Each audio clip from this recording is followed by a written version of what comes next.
நான் பேசிக்கில் வந்து ஒரு ரேஷனலிஸ்ட். சத்குரு இது கேட்டாங்க, கடவுள் நம்பிக்கை எவ்வளோ பேருக்கு இருக்குது, கடவுள் நம்பிக்கை எவ்வளோ பேருக்கு இல்லை அப்படின்னு கேட்டார். எப்போ நான் அந்த மாதிரி இது இல்லைன்னு சொல்லி சொன்னேன், நான் இங்கே வந்ததுக்கப்புறம் வந்து நான் கோயிலில் தான் ரொம்ப நாள் இருந்தேன். சத்குரு எடுத்து கடைசி வகுப்பு அதுதான். அப்போ கிளாஸில் உட்காந்துட்டாரு, அவர் வேற ஒரு சேர் போட்டு உட்காந்துட்டாரு. எல்லோரும் சொன்னாங்க என்னன்னா, சேர் எடுத்துகிட்டு போனாங்க. நான் வந்து ஒரு வெயிட் லிஃப்ட் இல்லையா, அதனால நான் சேரை இப்படி எடுத்துகிட்டு போகல, இப்படி தூக்கிட்டு போகிறேன். இப்படி தான் பார்த்தாருங்க அந்த பார்வை.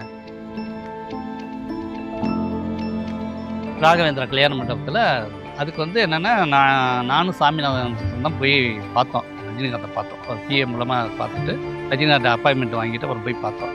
சாமிஜியே கேட்டாங்களா அப்படின்னு அவர் ரொம்ப இதாக அவசியம் வரேன், அந்த ஆன்மீகத்துக்கு வரணும்னு எனக்கு நான் ரொம்ப கேள்விப்பட்டிருக்கேன்.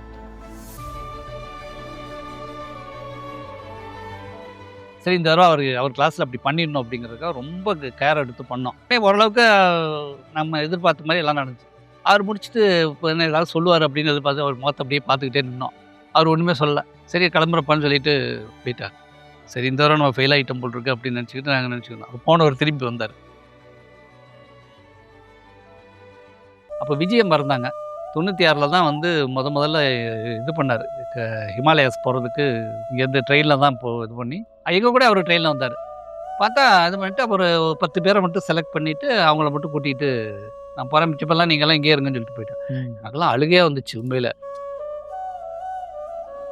அது எதை வச்சு சொன்னார் என்னன்னு தெரியல.